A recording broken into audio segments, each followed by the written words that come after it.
Dear students, आज English speaking की class में, या मैं दूसरे शब्दों में ये कहूं कि इंग्लिश की क्लास में हैव का यूज सीखेंगे।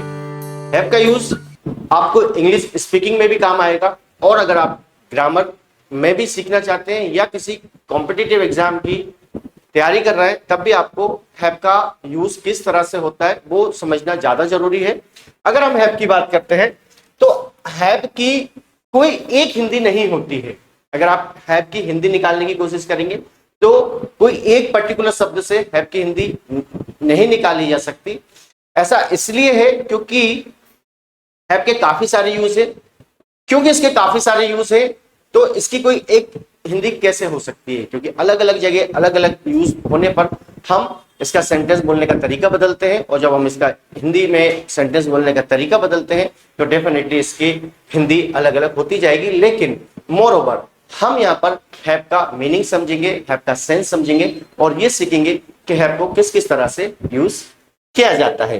तो यहाँ पर हमें जब हैव के यूज की बात आती है, जब हमारे सामने हैव की यूज की बात आती है तो हमें यहाँ पर समझना होगा कि हैव का आप सबसे पहला यूज करते हैं अपना कोई भी मटेरियल बताने के लिए। अगर आपके पास कोई मटेरियल यानी कोई सामान है, ये बताना है, कोई सामान जो आपसे बिलोंग करता है, जो आपके खुद का है, वो बताना है, तो आप हैव का यूज करते हैं। तो आप हैव का यूज करते हैं मटेरियल बताने के लिए।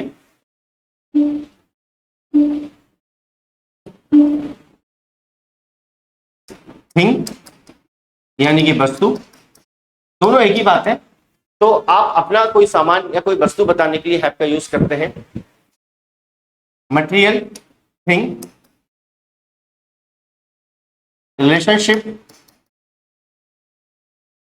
स्किल्स यानी कि क्वालिटी, डिजीज और फीलिंग्स। अगर आपको ये बताना है कि आपके पास कोई वस्तु है, कोई सामान है, या आपको अपनी रिलेशनशिप बतानी है, या आपको अपनी कोई स्किल्स यानी कि क्वालिटी के बारे में बात करनी है, और आपको ये बताना है कि आप में कोई क्वालिटी है, अगर आपको कोई बीमारी या डिजीज है, या आपको ऐसा बताना है कि कोई फीलिंग आपसे बिलोंग करती है या आपकी कोई फीलिंग है, तो उसके बताने के लिए भी आप हैव का यूज करते हैं। तो हैव से ओवरऑल आप वो सारी चीजें, वो सारी बातें बता सकते हैं जो भी आपसे बिलोंग करती है। रिपीट करूंगा, हैव के बाद आपको वर्ब का यूज नहीं करना है। हैव के बाद आपको सिर्फ सामान यानी कि नाउन का यूज करना है, और वो जो चीज आपसे बिलोंग करती है, जो आपकी खुद की है, उसको बताने के लिए आप हैव का यूज करेंगे। हैव के यूज की प्रैक्टिस करने के लिए हम अलग अलग तरह के सेंटेंसेस देखेंगे, किस तरह से हैव के यूज किए जाते हैं। उससे भी पहले की बात कि आपको जैसा कि पता ही है कि आई मतलब मैं होता है। आई एक इंग्लिश में सब्जेक्ट है। अगर आपको आई का यूज करना है, यू का यूज करना है, वी का यूज करना है, दे का यूज करना है, तो फिर आप हैव का यूज करेंगे। तो आप हैव का यूज करेंगे। हम ही, शी और एनी नेम के लिए बाद में पढ़ेंगे। कोई अगले लेक्चर में हम देखेंगे कि ही, शी या किसी के नाम के साथ अगर आपको यही बातें एक्सप्लेन करनी है तो किस तरह से, किस स्ट्रक्चर से या किस शब्द से आप उसको यूज करके एक्सप्लेन करेंगे। आई, यू, वी, दे, इनके साथ अगर आपको हैव यूज करना है तो किस तरह से आपको हैव यूज करना है वो अपन बोर्ड पर देखते हैं। सबसे पहले हम प्रैक्टिस करेंगे मटेरियल की। अगर आपको ये बताना है कि कोई सामान, कोई मटेरियल आपसे बिलोंग करता है तो डेफिनेटली आप हैव का यूज करेंगे। जैसे कि आपने कहा कि मेरे पास पेन है, मेरे पास पेन है, या फिर हम ऐसा बोल सकते हैं कि मेरे पास एक पेन है, तो हम इंग्लिश में बोलेंगे I have a pen. I have a pen, मेरे पास एक पेन है, आई हैव अ पेन। क्या ये ए लगाना अनिवार्य है? क्या ए को अवॉइड किया जा सकता है?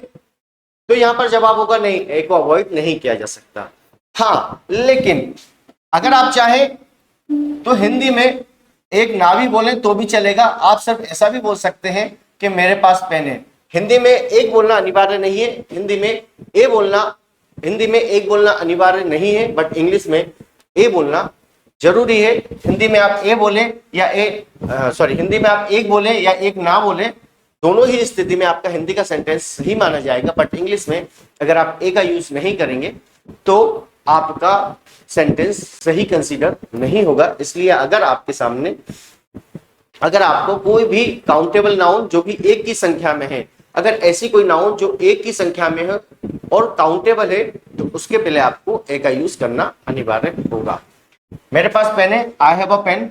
मेरे पास एक नोटबुक है, आई हैव अ नोटबुक। मेरे पास एक बैग है, आई हैव अ बैग। रिपीट कर रहा हूं, आप अगर चाहें तो हिंदी में ए ना भी बोले तो भी चलेगा। हिंदी में अगर आप एक ना भी बोले तो भी चलेगा, बट इंग्लिश में ए बोलना अनिवार्य होगा, इंग्लिश में ए बोलना जरूरी होगा। मेरे पास बैग है, आई हैव अ बैग। मेरे पास मोबाइल है, आई हैव अ मोबाइल। मेरे पास कार है, आई हैव अ कार। आप हैव से अपनी किसी भी तरह की चीज को बताने के लिए हैव का यूज करते हैं। अगर आपको यू से सेंटेंसेस बोलना है तब भी आप हैव का यूज करेंगे। आपने कहा कि आपके पास एक मोबाइल है तो आप बोलेंगे यू हैव अ मोबाइल। आपके पास लैपटॉप है, यू हैव अ लैपटॉप।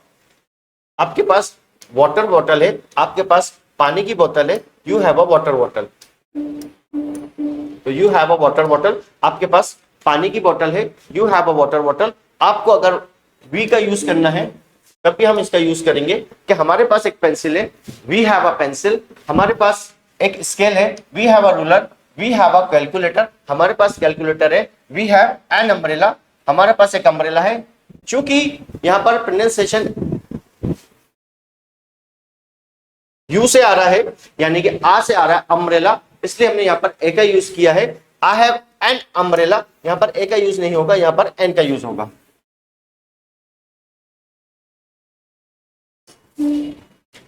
अब हम कुछ स्किल्स वाले सेंटेंसेस देखेंगे।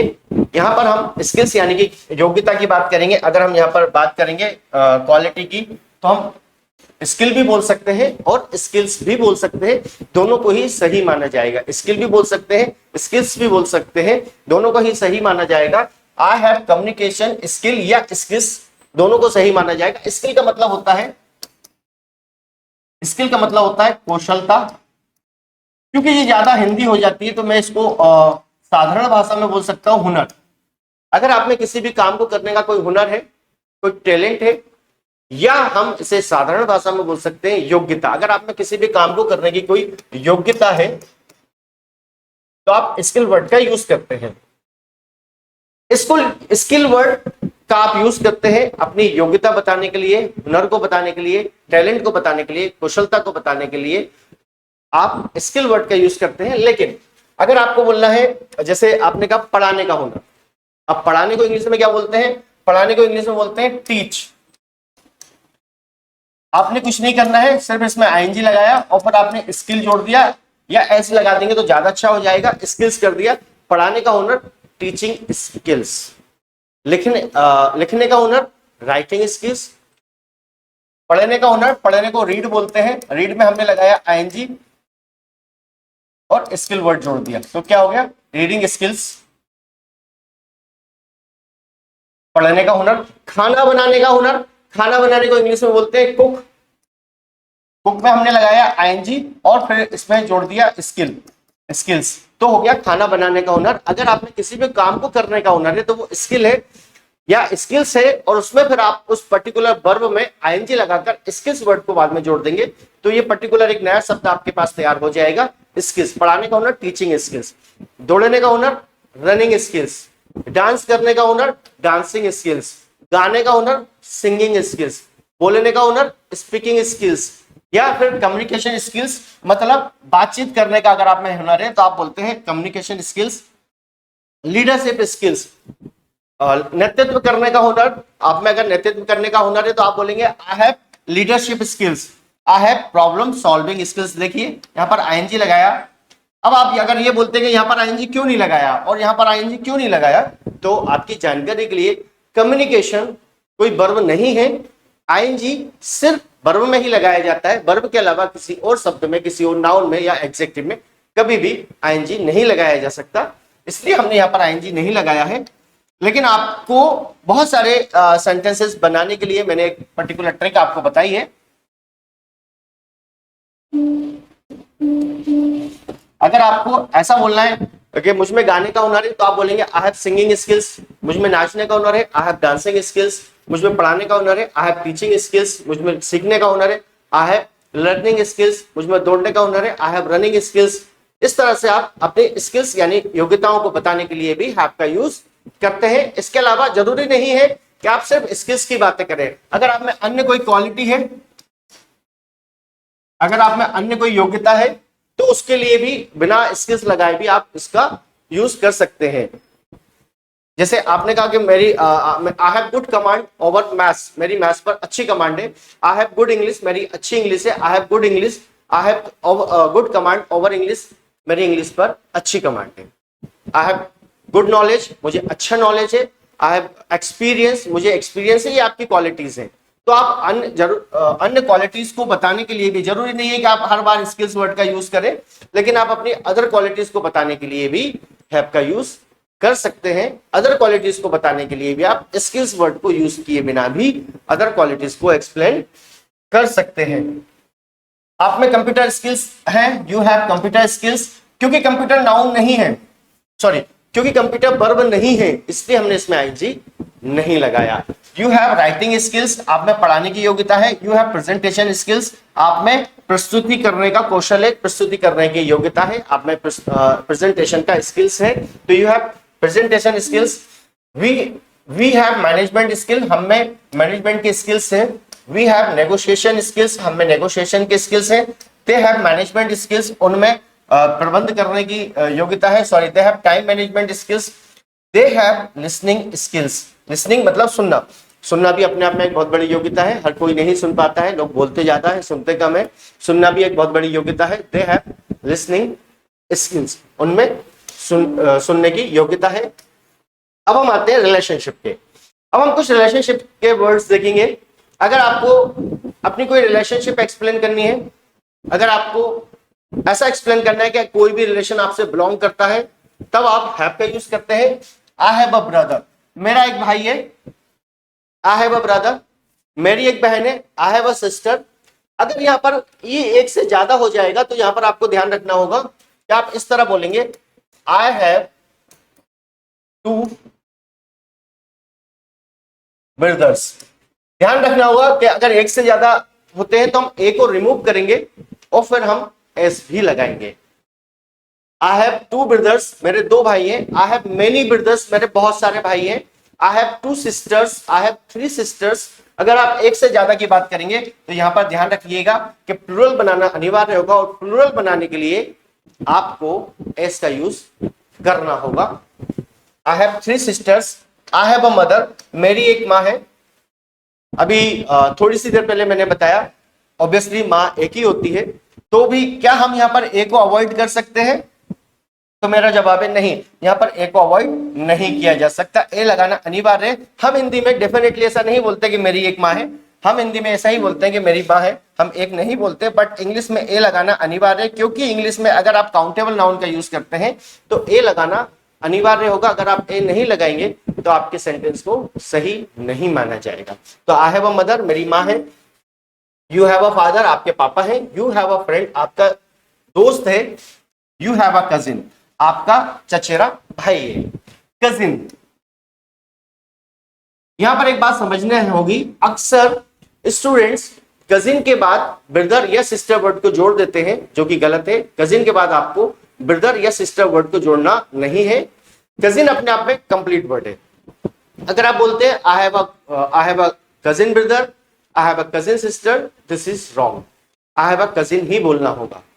कभी कभी हमारे सामने एक वर्ड आता है कजिन या फिर first cousin. What is first cousin? क्या डिफरेंस है कजिन और फर्स्ट कजिन में? तो कजिन और फर्स्ट कजिन एक ही बात है। आप कजिन बोले या फर्स्ट कजिन बोले, एक ही बात है।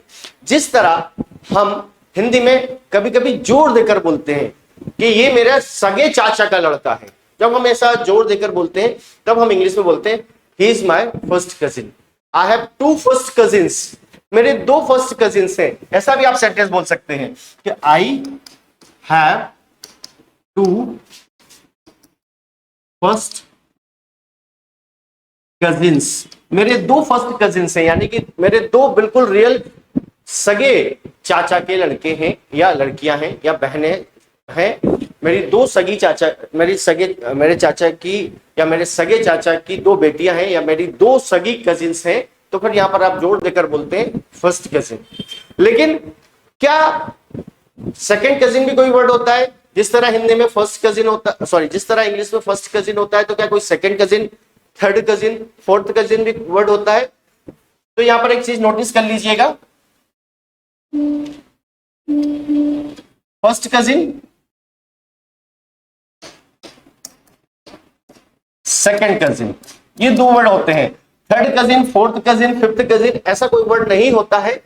फर्स्ट कजिन जो आपके रियल अंकल के बेटा या बेटी है उसके लिए आपने यूज किया है, लेकिन हमारे रिश्तों में कभी कभी दूर के संबंध भी होते हैं, दूर के रिश्ते भी होते हैं, तो जितने भी दूर के भाई बहन है उन सबको आप सेकंड कजिन से बोल सकते हैं। जो आपके दूर के रिश्ते के भाई बहन है उन सबको आप सेकंड कजिन से बोलेंगे। तो you have a first cousin, आपका रियल अंकल का लड़का है या आपका रियल चाचा का भाई है। वी हैव एन अंकल, हमारे एक चाचा है। यहां पर चाचा वर्ड यूज किया गया है, तो यहां पर एक क्वेश्चन ये होता है कि अंकल मतलब चाचा होते हैं या मामा होते हैं? अंकल मतलब चाचा या मामा? चाचा या मामा या ताऊ, किसको बोलते हैं अंकल? Uncle means what? यहां पर एक चीज आपको समझना है, हमारा इस पर एक ऑलरेडी एक पर्टिकुलर लेक्चर है जिसमें हमने रिलेशनशिप्स को डिटेल में एक्सप्लेन किया है। यहां पर आपको दो पर्टिकुलर वर्ड सीखना होंगे। एक सीखना होगा आपको पैटर्नल एंड मैटरनल। इन्हें समझना बहुत ही आसान है। पैटर्नल, पी फॉर पापा, इसलिए जो भी पापा की फैमिली से रिलेशन हैं उनको आप पैटर्नल वर्ड लगाकर बोल सकते हैं, या बोलेंगे तो ज्यादा बेटर रहेगा। एम फॉर मदर, मां, मैटरनल, याद रखना बहुत आसान है। पी फॉर पापा दैट इज पैटर्नल, पैटर्नल वहीं से निकला है। एम फॉर मदर या हिंदी में बोले तो मां, मैटरनल वहीं से निकला है।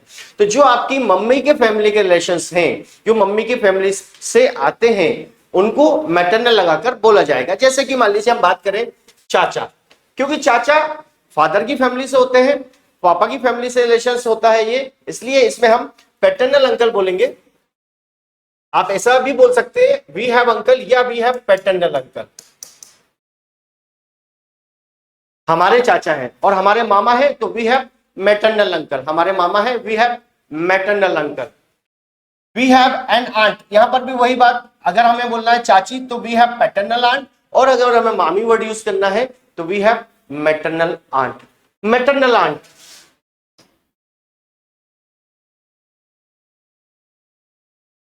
मैटरनल आंट मामी या मौसी को भी कहा जा सकता है, क्योंकि मौसी भी मम्मी की फैमिली से होती है, मम्मी की बहन होती है, तो मौसी को भी आप मैटरनल आंट बोल सकते हैं, मामी को भी मैटरनल आंट बोल सकते हैं। और पैटर्नल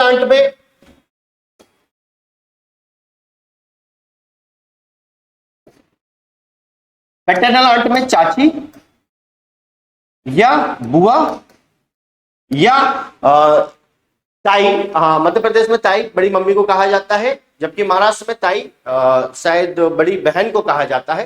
तो जब भी आप बड़ी मम्मी की बात करते हैं तब आप पैटर्नल आंट बोल सकते हैं, बुआ को भी पैटर्नल आंट कहा जा सकता है, और मैटरनल आंट मौसी या मामी के लिए यूज किया जा सकता है। दे हैव अ ग्रैंडफादर, उनके ग्रैंडफादर है। अब यहां पर भी वही बात आती है, ग्रैंडफादर मतलब क्या, दादा या नाना? अगर दादा है तो पैटर्नल ग्रैंडफादर हो जाएगा, और अगर नाना है तो मैटरनल ग्रैंडफादर हो जाएगा। We have a paternal grandfather या we have a maternal grandfather. We have a grandmother, हमारी दादी जी हैं, तो we have a paternal grandmother, हमारी दादी जी है, और we have a maternal grandmother, हमारी नानी जी हैं। तो इस तरह से आप इसका यूज कर सकते हैं, पैटर्नल और मैटरनल दोनों ही वर्ड्स को। आगे चलते हैं, अब हम बात करते हैं डिजीज की। अगर आपको डिजीज के बारे में एक्सप्लेन करना है, अगर आपको कोई डिजीज है, कोई बीमारी है, तो उसको भी आप इससे हैव से ही एक्सप्लेन करेंगे। कोई भी वो चीज जो आपसे बिलोंग करती है उसको आप हैव से एक्सप्लेन करते हैं, क्योंकि बीमारी अच्छी चीज नहीं होती, इसलिए हम इसके बहुत ज्यादा डिटेल्ड सेंटेंसेस बनाने में विश्वास भी नहीं रखते, और ऐसे सेंटेंस बोलना भी नहीं चाहिए ज्यादा। फिर भी प्रैक्टिस तो कराना है। तो मुझे सर्दी है, वी हैव कोल्ड। अब यहां पर आप देखेंगे थोड़ा सा कहने का तरीका, बात करने का तरीका चेंज हो जाता है। अभी तक हम बोल रहे थे कि मेरे पास पेन है, आई हैव अ पेन, फिर हमने बोला मेरे दादाजी हैं। अब यहां पर पास वर्ड नहीं आया, फिर भी हमने बोला आई हैव अ ग्रैंडफादर। अब आपने बोलना है मुझे सर्दी है, तो अब यहां पर पास नहीं निकल रहा है। जो मैं इतनी देर से बताने की कोशिश कर रहा हूं वो ये बात है कि हैव का मतलब पास, जो आपने कहीं पर पढ़ा है हैव का मतलब पास होता है, तो मैं यही इतनी देर से समझाने की कोशिश कर रहा हूं कि हैव का मतलब पास एक आध जगह होता है, बाकी सभी जगह नहीं होता है, क्योंकि हैव के इतने सारे यूजेस हैं, तो हर यूज के लिए अलग मीनिंग है और अलग तरह से उनसे हिंदी में बोला जाएगा। मुझे बुखार है, आई हैव फीवर। मुझे हेडेक है, आई हैव हेडेक। मुझे सर दर्द है, आई हैव हेडेक। ये जो वर्ड है एक, ACHE, एक का मतलब होता है दर्द।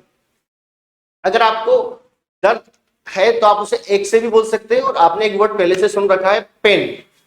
What is the difference between एक एंड पेन? अगर आपको शॉर्ट टाइम के लिए दर्द होता है, अगर आपको शॉर्ट टाइम के लिए दर्द होता है तो आप उसे पेन बोलते हैं, और अगर आपको लॉन्ग टाइम के लिए दर्द होता है तो आप उसे एक कहते हैं।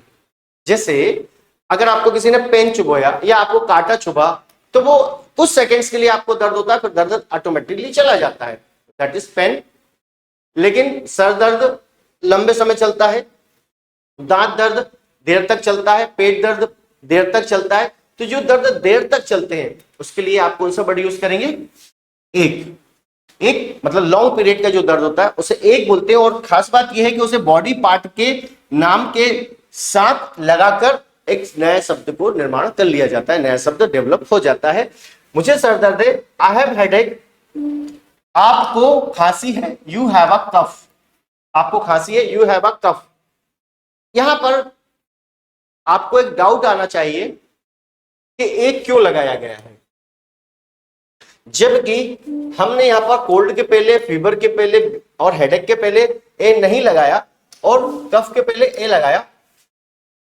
सेकंड क्वेश्चन, कफ मतलब खांसी, खांसी चलने को इंग्लिश में कफ कहते हैं, तो ये तो काउंटेबल नाउन नहीं है, क्योंकि अभी मैंने ही थोड़ी सी देर पहले बताया कि एक का आप यूज करते हैं जब आप एक की बात करते हैं, जब आप काउंटेबल नाउन की बात करते हैं तो एक का यूज करते हैं, बट कफ तो काउंटेबल नाउन नहीं है, फिर भी हमने एक क्यों लगाया? तो यहां पर एक और चीज आपको समझना होगा कि ऐसे शब्द जो वर्ब भी हो और नाउन भी हो, एक रूल है इंग्लिश में, ऐसे शब्द जो वर्ब भी हो और नाउन भी हो, और जब उनको एज ए नाउन यूज किया जाए तो उसके पहले आपको ए या एन का यूज करना होगा, अर्थात उसके पहले आपको इंडेफिनिट आर्टिकल का यूज करना होगा, चाहे वो अनकाउंटेबल नाउन ही क्यों ना हो। अदरवाइज यहां पर एक कंफ्यूजन बना रहेगा, अगर हम इसको यूज नहीं करेंगे तो ये समझ में नहीं आएगा कि ये हमने वर्ब के रूप में यूज किया है या नाउन के रूप में यूज किया है। इसलिए अंग्रेजों ने यहां पर एक नई चीज बनाई कि अगर वर्ब को नाउन के रूप में यूज किया जाएगा तो उसके पहले आप इंडेफिनिट आर्टिकल का यूज कर लेंगे। इससे ये क्लियर हो जाएगा कि ये पर्टिकुलर शब्द यहां पर एज अ नाउन यूज किया गया है। जो स्टूडेंट्स कॉम्पिटिटिव एग्जाम्स की तैयारी कर रहे हैं और जब वो आर्टिकल पढ़ते हैं तो किसी भी किताब में आमतौर पर ये नियम नहीं लिखा होता है, लेकिन अगर आप इसको समझ लेंगे तो आपका एक बहुत बड़ा डाउट यहां पर क्लियर हो जाएगा, जो कि हमेशा के लिए आपकी प्रॉब्लम को खत्म कर देगा। आगे चलते हैं। आई हैव द फ्लू, मुझे फ्लू है, द इसलिए लगाया क्योंकि एक विशेष प्रकार के बुखार को ही फ्लू कहा जाता है, इसलिए यहां पर द का यूज किया गया है। आई हैव स्टमक एक, मुझे पेट दर्द है। थोड़ी सी देर पहले मैंने बताया था एक का क्या मतलब होता है, स्टमक मतलब पेट होता है और एक मतलब होता है दर्द। स्टमक, पेट में कभी पेन नहीं होता, क्योंकि पेन तो वैसे भी शॉर्ट टाइम के दर्द को ही कहा जाता है और एक लॉन्ग टाइम के दर्द के लिए यूज किया गया है, इसलिए पेट में कभी एक नहीं होता, पेट में कभी पेन नहीं होता, पेट में हमेशा एक होता है, इसलिए इसे स्टमक एक कहा जाता है। दे हैव सोर थ्रोट, उन्हें गले में खराश है। सोर का एक मतलब सूजन भी होता है, जब आपकी कोई बॉडी पार्ट लाल हो जाता है, थोड़ा सा फूल जाता है तो उसे हिंदी में सूजन कहा जाता है, इंग्लिश में सोर कहा जाता है। और गले की खराश को, गले में अगर किसी भी तरह की तकलीफ है तो उसके लिए भी आप सोर थ्रोट का यूज कर सकते हैं। आई हैव अ होप, मुझे उम्मीद है। होप यहाँ पर नाउन है और आपकी जानकारी के लिए होप वर्ब भी है, इसलिए यहां पर ए का यूज हमने किया है, जो कि रूल हमने थोड़ी सी देर पहले देखा है। आई हैव अ फियर, मेरे पास डरे या मुझे डरे, मेरे पास डरे या मुझे डरे, आप कुछ भी बोल सकते हैं। मुझे तनाव है, I have tension, tension uncountable noun है और साथ ही साथ ये वर्ब है ही नहीं, इसलिए हमने इसमें ए का यूज नहीं किया। यू हैव एंगर, आपको नाराजगी है। यू हैव हैप्पीनेस, आपको खुशी है। यू हैव सैडनेस, आपको दुख है। वी हैव कॉन्फिडेंस, हमको आत्मविश्वास है। वी हैव कॉन्फिडेंस, हमको आत्मविश्वास है। यू हैव जेलसी, आप वी हैव जेलसी, हमको जेलसी है। दे हैव पीस, उनको शांति है, उनके पास शांति है। दे हैव एंजाइटी, उनको चिंता है। अब हम यहां पर बात करेंगे फिजिकल स्ट्रक्चर की। अगर आपको अपना फिजिकल स्ट्रक्चर एक्सप्लेन करना है, अगर आपको अपनी बॉडी ये बताना है कि आपके पास या आपका कोई पर्टिकुलर फिजिकल स्ट्रक्चर है, तभी आप हैव का यूज करेंगे। जैसे कि मेरी दो आंखें हैं, मुझे नहीं लगता कि आप में से कोई भी ऐसा सेंटेंस बोल देगा हिंदी में कि मेरे पास दो आंखें हैं। यूजुअली नॉर्मली हम ऐसा ही बोलेंगे, मेरी दो आंखें हैं, आई हैव टू आईज। अभी मैंने आपको शुरू में ही बताया कि अगर एक से ज्यादा होता है तो हमें एस लगाना अनिवार्य है। आई हैव टू ईयर्स, मेरे दो कान हैं। आई हैव अ नोज, ए है और यहाँ पर एस नहीं लगाना है।